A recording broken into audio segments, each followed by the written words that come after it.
This is Cyber Smokehouse, and I'm Ernie. And I'm Graham. Join us as we grill the minds, dig into the experience, and serve up the stories of leaders in cybersecurity.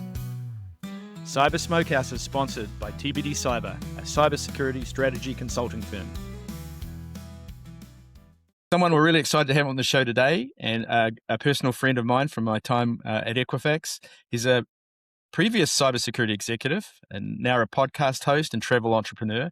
He spent nearly 30 years in cybersecurity, including a decade in CISO roles, and has led security for global organizations like Finastra and Diebold Nixdorf. After nearly 30 years of managing risk, he decided the best risk worth taking was retiring to build a travel brand with his wife. He now hosts the Sunshine Travelers podcast and co-founded Sunshine Travelers Experiences, helping people turn bucket list items into real plans. He is the co-founder and chief travel officer, that's a great term, we'll hear more about that, of Sunshine Travelers Experience. Scott Barronton, welcome to the show. Thank you. Glad to be here. Well, Scott, let's light the fire and crank up the heat in the smokehouse.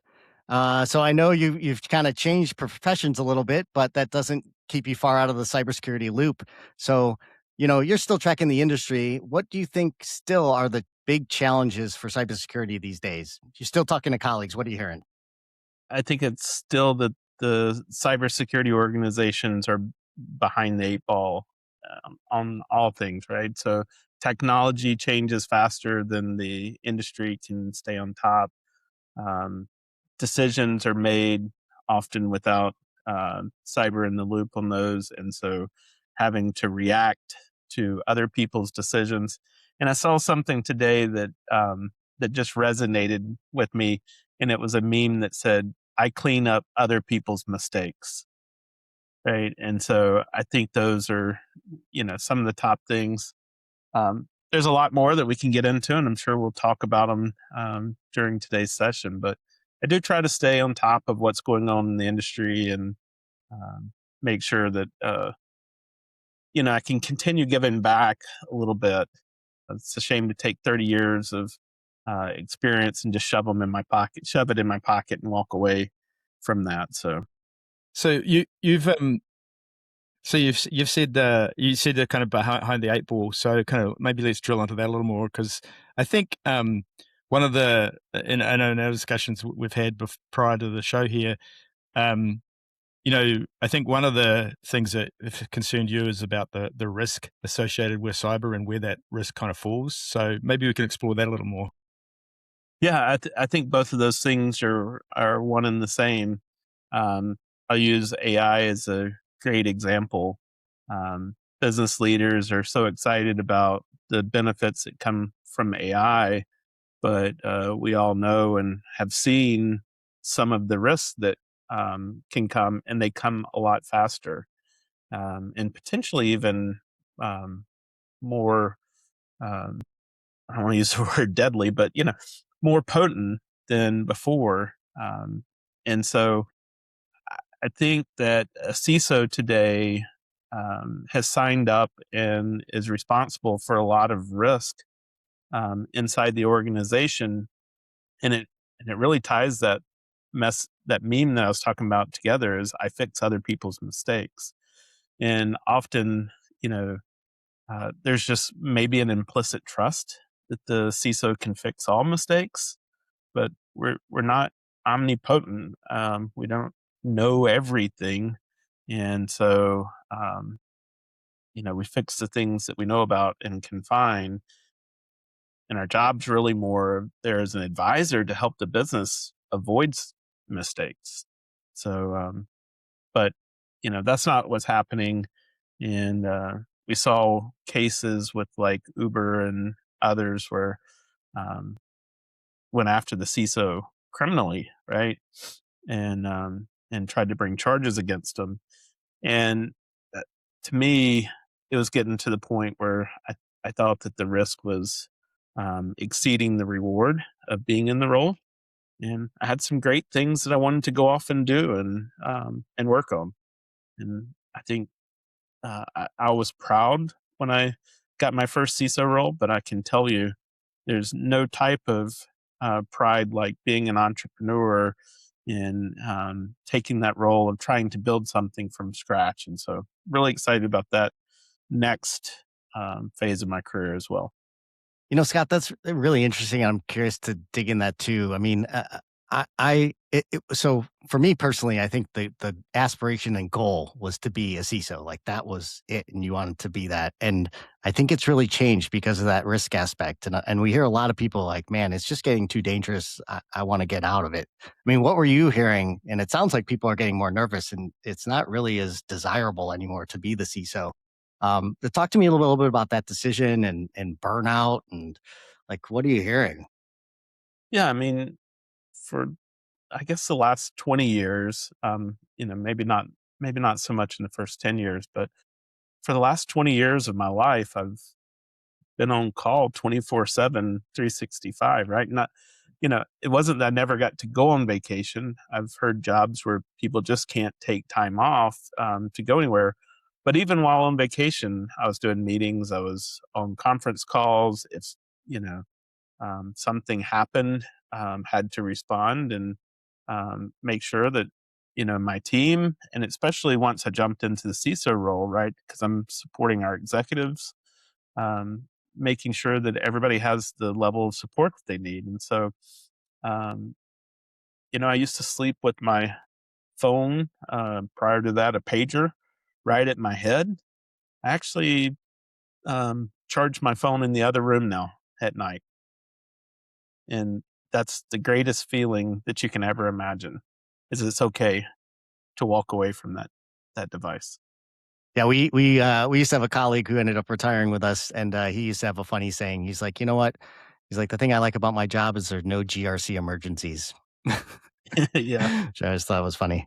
Um, okay, yeah. So that's interesting. And in that were you ever able to build up so I guess building up a second team and a good deputy CISO never, like you were never able to offload that. It just never worked. Like the board or your boss is always going to call you. Like you can never delegate it away. Yeah, I think that's the reality is if there's a major situation, they want that experience at hand, right? They don't want to know that, yeah, my backup has this. But I really actually was able to build some of that before leaving Diebold Nixdorf. As a matter of fact, um, my deputy, my deputy, although they didn't have that title at Diebold, but that was his role. And when I left, he stepped in and is now the CISO at Diebold. So, excited about that.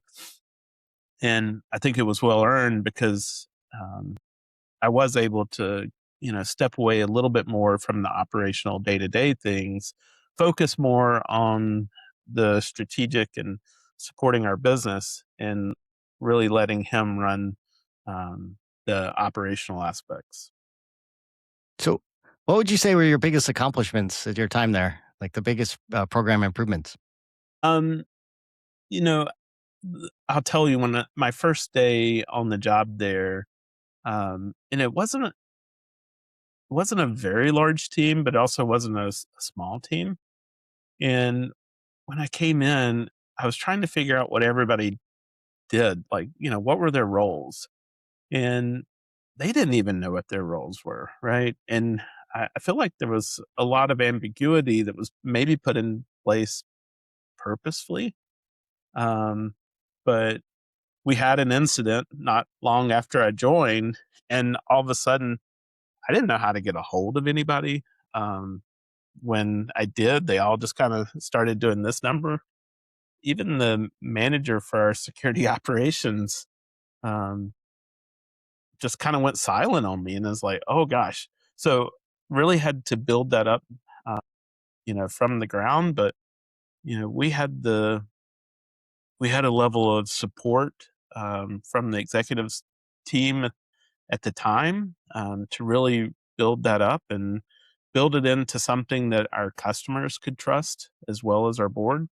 And that's really important when your customers are the largest financial institutions in the world and the largest retailers in the world. And so, um, I think having that trust, and then to the point where even today, post my leaving, one of the main things in our customer conference is always a session on cybersecurity. Um, it's upfront and important.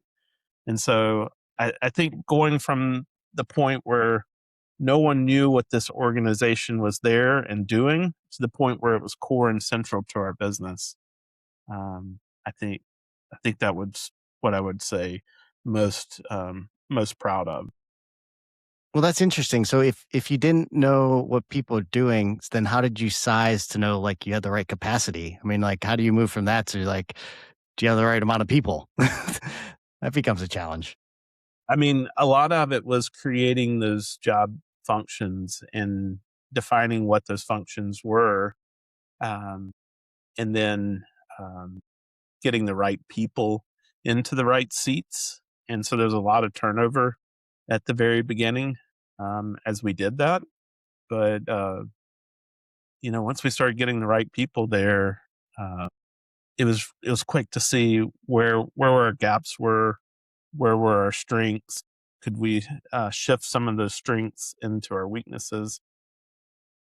And if not, going outside, out to the market, bringing in people that can help us fill some of those gaps, but then also using some of that knowledge and expertise to bring people up. Some of our most successful people in the security space came from like the help desk or the network team, and we just invested in them with training, with having good mentorship from people who had been in the industry for a long time. And now these people, I can think of a couple of them, you know, right off the top of my head, like they're out there in the industry leading others now. People are looking to them for knowledge and expertise and guidance. And, that's a really good feeling. And to see that growth during that time. I've had that in my career. A number of my direct reports over my career are now CISOs. I've lost count. I think it was at like 9 last time I looked, people who have gone on and become CISOs themselves. Some of them in larger companies than what I was dealing with. That's really cool. Yeah, I mean, that's it's interesting because I often, as a manager and leader, people would come to you. I always encourage people to come to me if they were thinking about like moving on, and most people don't. Most people just tell you they're leaving, and but those that do and have the courage to do that, and often I'd say to them, look, the opportunity that's in front of you is better than what you've got here, so you should take it. And so I wish more people would be open to having that. I think people get nervous about having that discussion with their boss because they think that if things that they're going to do something that they'll let them go immediately, or whatever, they'll take some sort of retribution against them. I always told, especially with my directs, I'm careful when you're doing like skip level meetings or talking to somebody a couple layers down. Like you don't want to encourage them to head out the door in all cases, but especially when I'm talking to my directs, one of the things that I would share with them is if you're leaving and you're making a step up into a new role and a better role, you have 100% of my support. If you're leaving to go to a lateral position, I would ask you why, right? Um, it's that whole saying of, is the grass really greener on the other side? And if you're looking at making that lateral move, is there something that I'm not doing right to help you, to give visibility to you, to is there something that I could be doing better as a leader to make that would make you want to do that? Yeah, no, totally. Hey, so I got a couple more questions, and then we can jump. Actually, we might want to jump into the kind of leadership topic a little more. But so, two things. One, you mentioned about how in your previous roles you've been very focused on educating the customers about what's going on. And I know when when we worked together at Equifax, that was a big part of your responsibility, was customer assurance and making sure that, you know, customers had uh, some assurance about the level of controls and security we had in place. I mean, that area's evolved a lot. I'd just be interested in your thoughts on, you know, where it is today, what's worked for you in the past, and, you know, what advice would you give to people who are kind of looking to provide assurance to their customers that their controls are, you know, are adequate, or yeah.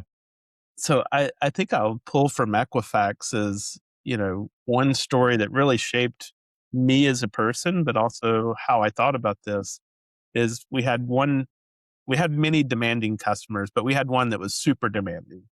And every year they would send out a team of people to come and do a security assessment of us.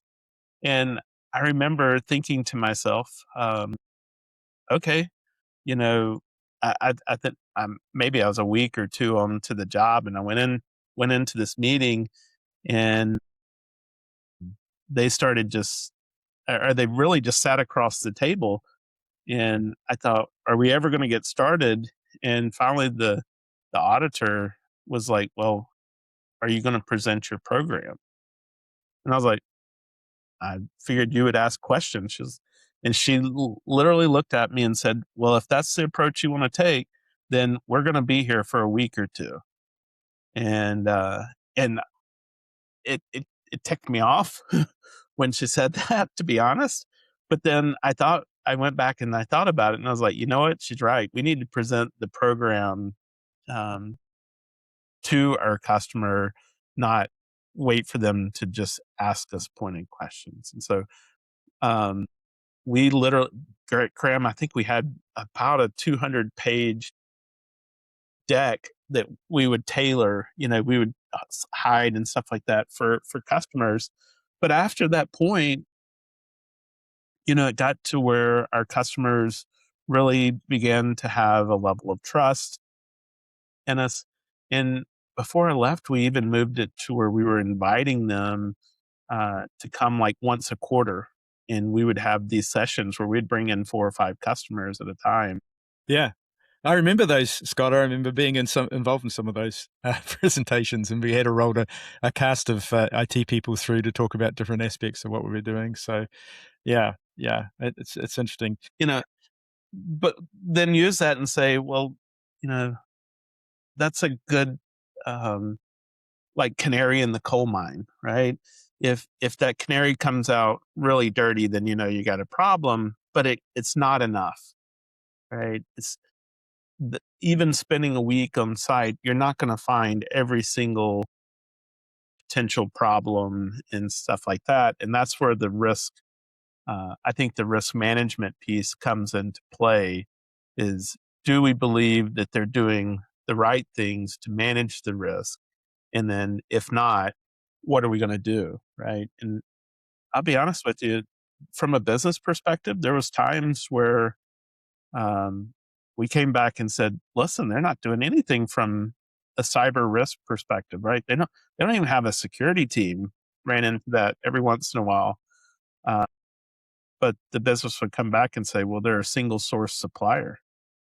Um, and then we had other times where we looked at them at the company and said, you know what, they're a single source supplier, but they don't touch our data, they don't touch our systems.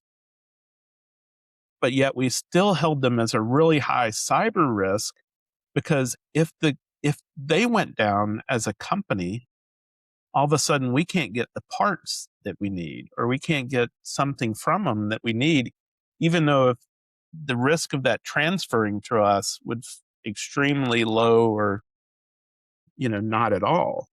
But, you know, so we spent a lot of time helping our partners as well to be better cyber stewards, just because it benefited us as a company. Yeah, that's a great point, and I don't think a lot of companies do that. And so I think that's, particularly if you're a leader in the industry, you know, being able to share what you're doing, and with your supply chain and just, everyone gets stronger together, right? So that's a great point. Hey, so one other topic, and then we'll move on. But so I know when we're at Equifax, you were in a security team that reported up to the legal, and then I think in some of the other roles you've been in security teams that have been part of IT. So you've seen sort of the basic pros and cons of different reporting relationships. Do you have a perspective on which one is better than others? I do. So as a CISO, I reported to the CIO. I reported to the chief legal officer. I reported to the chief risk officer. I reported to the chief operating officer. And I even for a short time reported to the chief financial officer. Um, the absolute worst place was the chief financial officer. Don't put security under CFO. That's just, it's miserable, and that's a good way to if you want to get rid of your CISO, that'll be the number one way to do it. I am not a fan of security reporting to the CIO, just because there's really not an independence there. And, you have to often tell your boss that their baby is ugly. And I saw where having to do that started to create performance issues between myself and my boss. There was friction, and it wasn't that I was trying to create friction, because I was really just trying to protect the company. But I also think that for the CIO, it's unfair because most CIOs are, your number one metric is up, but your number one metric as a CIO is uptime and availability, right? And so you have to make a decision of whether you're going to invest your budget into that uptime and availability, which you're measured by, or are you going to take your budget and put it towards security? And I know the argument is that security can help availability and uptime, but it doesn't always, right? Matter of fact, it can actually have a opposite effect. And so there was just a lot of conflict reporting to CIO. The best one that I ever had was the chief risk officer. We spoke the exact same language, right? And we had the exact same purpose to the business. So if your company doesn't have a chief risk officer, the chief legal officer is a pretty close second, because they understand risk as well. And so I think those two are the absolute best. Chief operating officer, they were just like, okay, but they weren't really interested. They weren't technologists. And so a lot of the technology concerns it didn't resonate. Never had the opportunity to report to the CEO, but was always very close to the CEO in my CISO roles. Yeah, I've got a good friend who reports to the CFO, and it's everything is nope, don't spend. Headcount goes nope, not replacing. Yeah, it's challenging, and the CRO or the chief risk officer seems to be the good place to go. So I've seen that myself. Hey, so I want to switch gears a little bit and just talk leadership. I know you've built some good teams, and we talked org a little bit. How would you characterize your just leadership style, if you could sum it up? I do like to delegate to my staff the authority, right?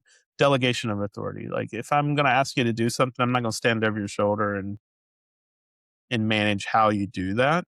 But I do have accountability that goes with that. So if I've asked you to do something, I'm not going to tell you how to do it, but I will hold you accountable for getting it done. And I think that would be, the number one way that I sum that up. But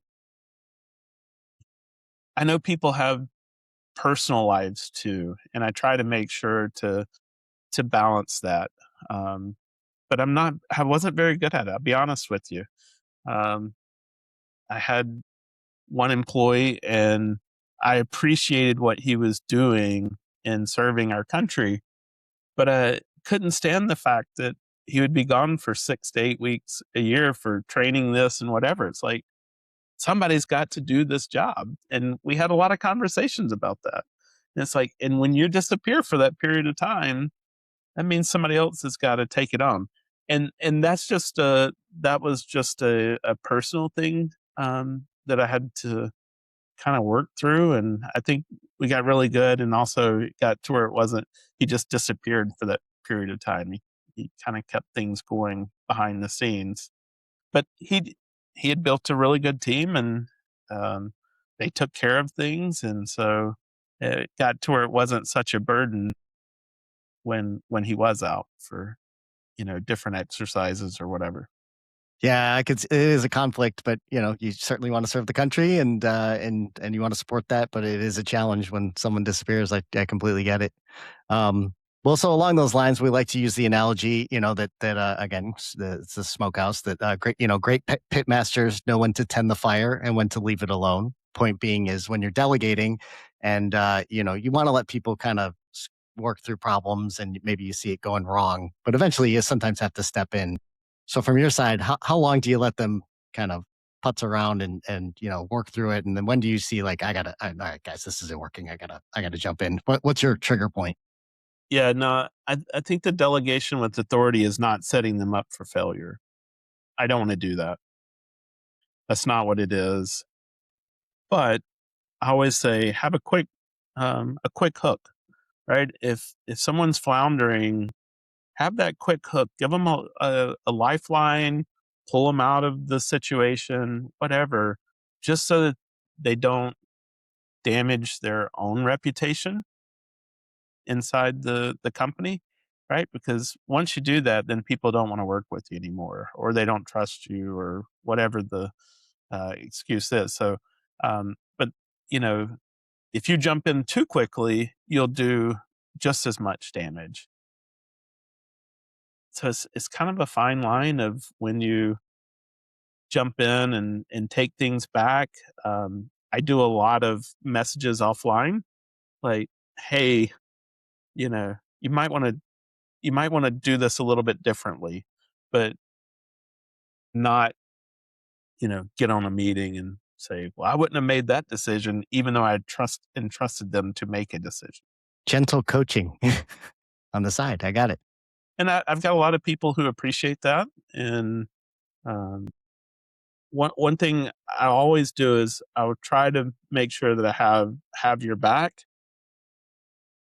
Doesn't mean that we'll always agree, and but we'll agree private or disagree privately, not in public. Cool. Well, let's pivot a little bit, Scott, because this is the stage where we normally ask people about the future, but you've taken a different future. So I'm keen to find out why what so you've gone from leading cybersecurity teams to now running the Sunshine Travelers. So tell us a little bit about Sunshine Travelers, and what was the motivation for doing that? Yeah. Well, part of it's well, if I go back and think about it, my mom worked for the airlines as a kid. And so we traveled all over. It was nothing to just hop on a flight and go somewhere.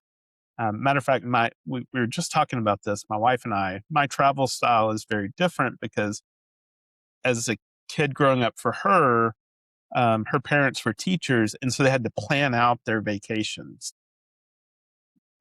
They even planned out, like, when their kids were born. Their kids were born in the summer because they're teachers, right?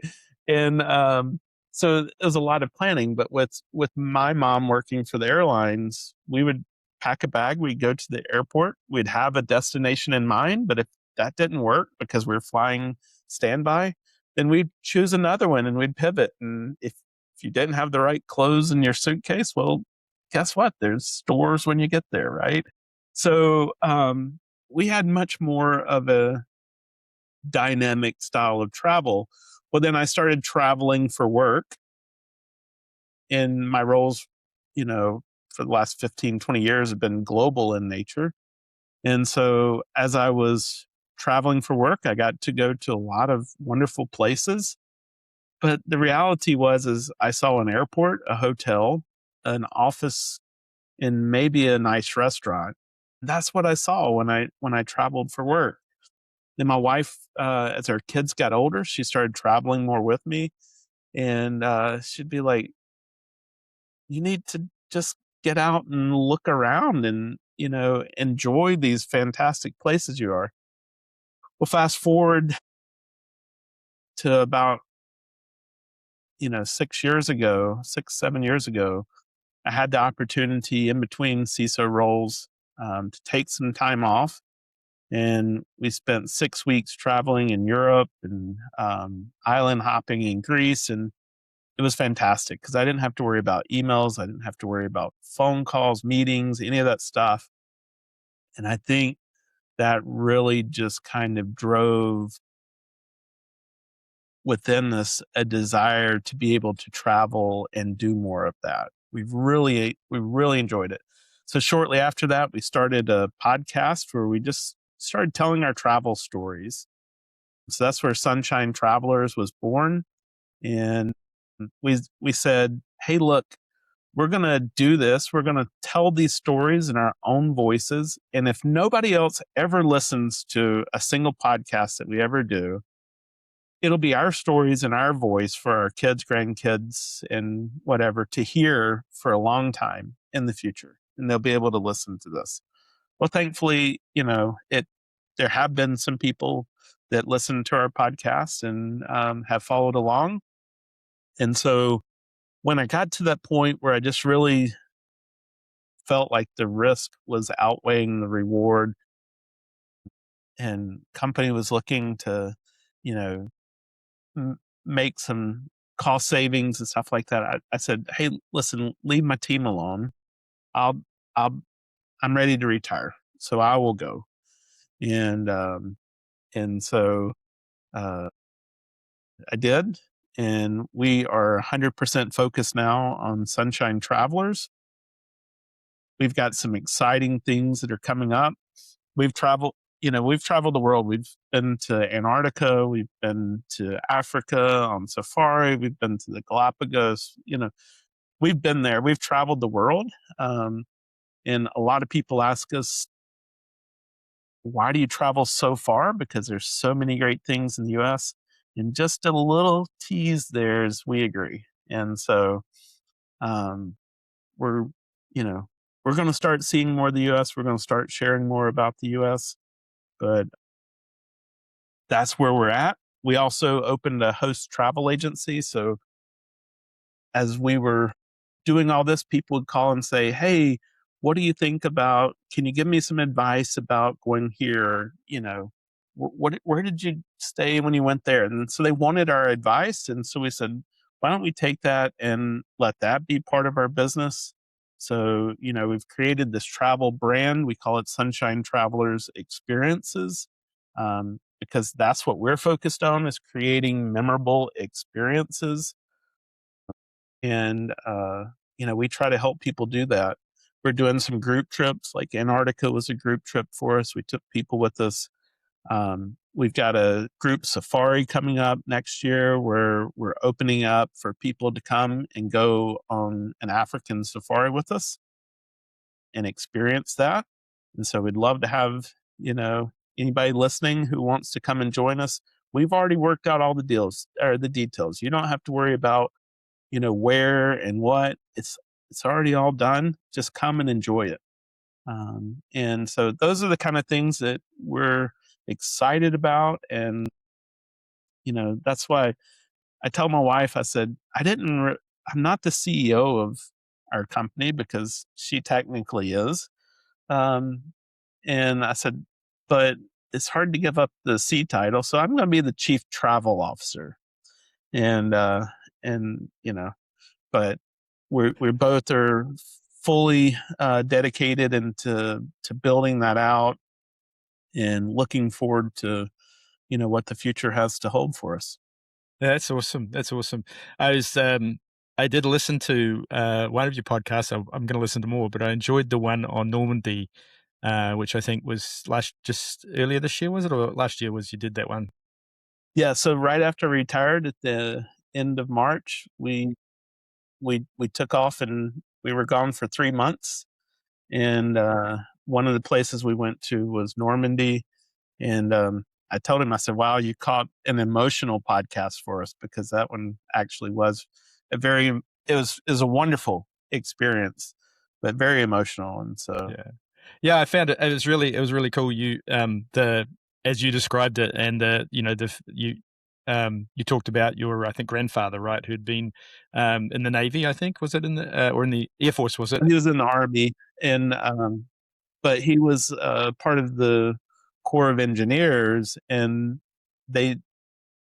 So I didn't know a lot about Normandy. I guess I didn't pay attention to the history books in school as well as I should have. But now I've got a lot of questions I wish I would have asked him, because I know that one of his jobs is they built these temporary bridges to help move equipment. So potentially, he was one of the people helping build these that temporary port there, Aramanch. So Yeah, yeah. Well, that was really good, and I think so I'd recommend the podcast to anyone that's listening. I think you and Melissa do a great job of trading off and giving different perspectives too, on different things. So we don't hold back. If we don't enjoy something, we won't tell you it's wonderful. right. People try to convince us that Florence is the best city on the face of the earth, and we didn't experience that. That was not our experience, and so we'll tell the truth. All right, so I got a question, and I'm not letting a good opportunity go to waste. I want some free advice. So I'm a boat guy, Scott. Like, what is a trip you would recommend for me? When you say you're a boat guy, you're talking about like cruises? Well, so I have a couple of these silly things, but I've got a boat in San Diego, and I've done a couple like charter boats that I've rented and run myself. So if I'm like small boats and like I want to run a boat myself, Galapagos. Galapagos. The Galapagos. Yeah. We did a small 12 passenger yacht in the Galapagos. Fantastic. Highly, highly recommend it. Now, uh, if you're asking me my favorite out of everything that we do and everything we've done, it's the safari. But I think the Galapagos, and then of course Antarctica. The only way to get there is by boat, and you have to go across the Drake Passage. So, and I have now done a polar plunge. That sounds cold. Lots of things to put on that bucket list to do. But you would love the Galapagos as a boat guy. So I don't have to do anything. I can just call you, and you'll just set it all up for me. Give us a call. I love it. All right, so I'm curious. So we got through the CISO side. We know what you're doing now. We're missing the gap of how did you get from young Scott to cybersecurity? So what got you there? Like, what's your origin story?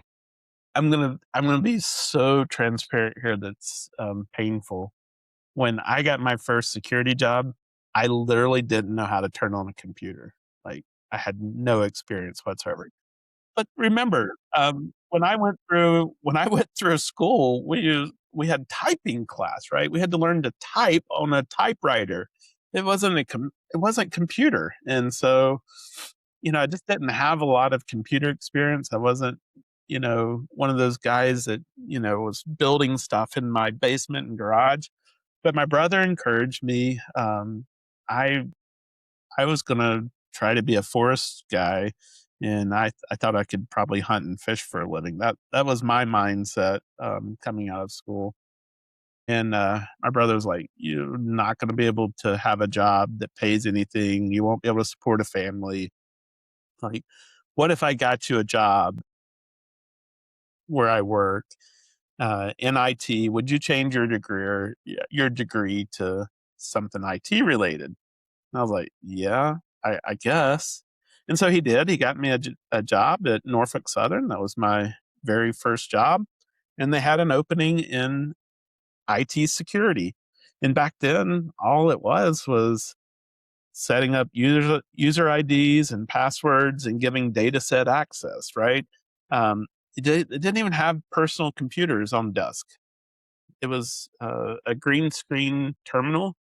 And so as I joined, the mainframe guys, they were like, mainframe is king and it's going to be forever the most important thing in the world. And so they weren't interested as the industry started evolving.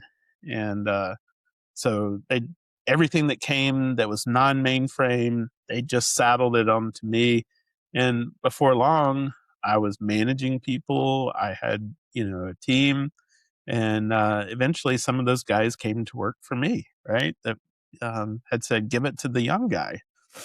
And so every bit of technology that has come about in cybersecurity, I've seen it and I've even been a part of it. I remember one of the very first SIM solutions was a company out of Atlanta, and we were working with them. And I remember the founder of that company would come over to my office, and I'd say, "Hey, this isn't working," and he'd break out his laptop and change source code like right there until they got big enough that they were like, "Hey, Ivan, you can't be changing source code anymore because we've got 10 customers now, not just this one." And so I've seen it. I've seen some really good technology come through. I often ask people in cyber today, as like, you ever heard of a company called ISS?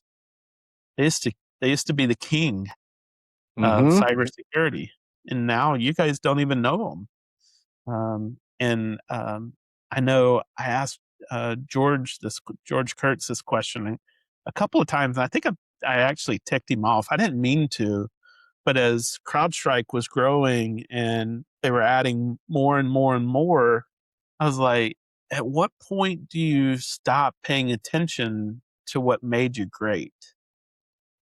And are you still focused on the things that made you great?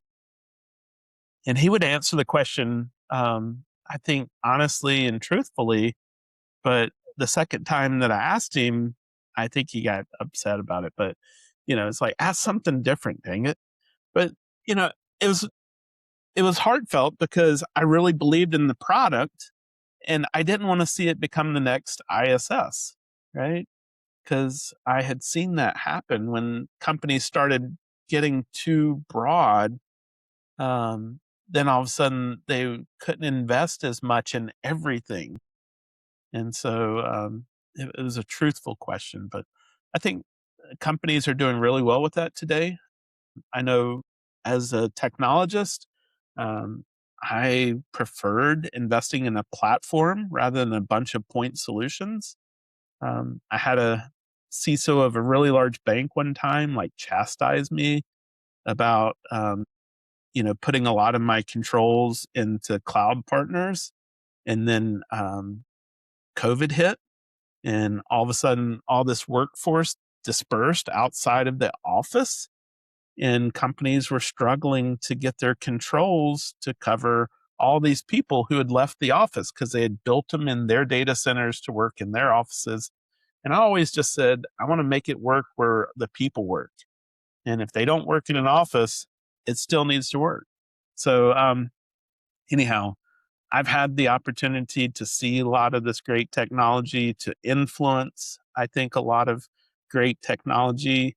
And actually, that's kind of where I'm hopefully looking forward to in the future, is being able to continue to, as long as I'm relevant, is to give back some of that guidance and advice to organizations that are growing, or maybe they're thinking about that first product, something new in the startup space.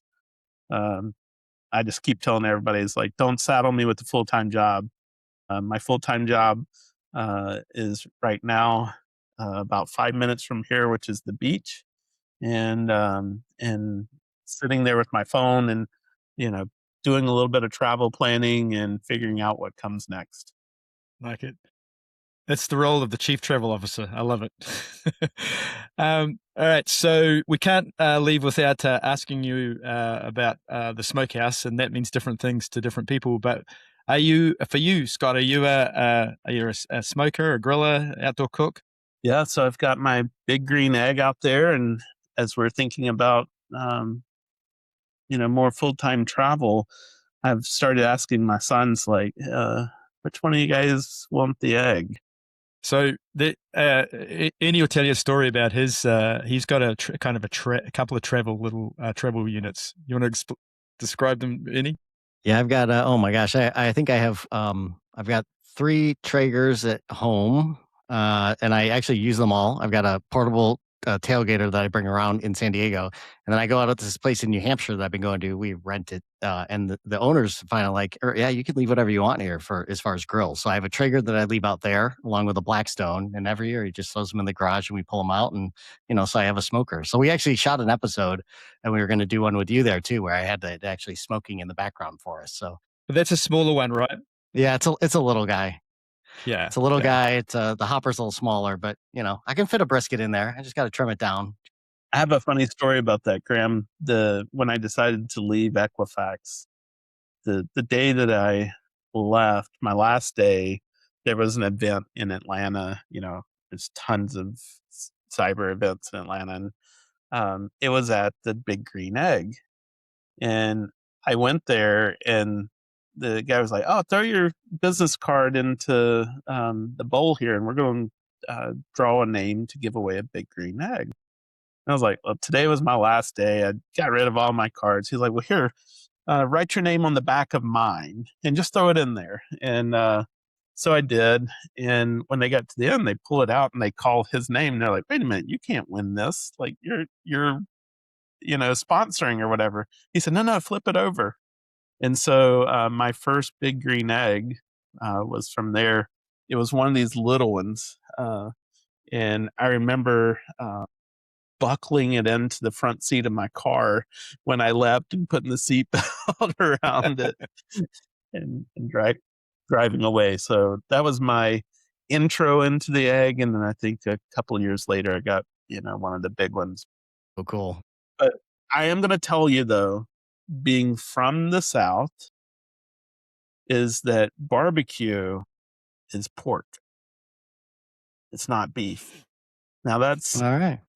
that's like getting into religion and politics around here. So Yeah. Now you might get some pushback from the west side of the South, right? The folks in Texas might think otherwise, but I'm working on I'm working on a pig on a spit for Labor Day. It's not going on the smoker, but that's I'm planning that out now. People got harassing me what I'm going to do for Labor Day, so that'll be fun. yeah, I've had ones that have been done in the ground, where you dig the big pit in the ground and put the banana leaves and stuff like that. I've had one there, but I've never wanted to get into trying to do like whole hog or something like that. It's just a little intimidating for me. Yeah, I was gonna try to put one in the Traeger, and then I have a former client who's a friend who I saw at a Black Cat, and I mentioned that, and he chastised me. He was like, "No, you have to do it in the spit." His family's got like a hog farm, and he was like, "You absolutely can't do that." He's like, "You got to have it out there." So then we did it in a spit last year, so we'll do it again this year. So that'll be fun. So anyway, Scott, before we wrap, we do want to hear, let people know how they can get in touch. And I think the vacation planning, the trip planning sounds amazing. So if people want to do this, how do they get in touch with you? Do you guys have the website, and how do they get on the podcast? Yeah, so you can find our podcast anywhere that you listen to podcasts. We broadcast it out to all of them. It's the Sunshine Travelers, and that's with one L, the American spelling of traveler. But Sunshine Travelers podcast. And then at sunshinetravelers.com is our website. We have all the podcasts there. Matter of fact, it makes it easily searchable. You can go, and if you've got something you want to look up, you can find it on there. And then Sunshine Travelers Experiences is our travel agency. We'd love to help you plan your travel, especially if you're looking at doing something bucket list that really jazzes us, and we'd love to help you do that.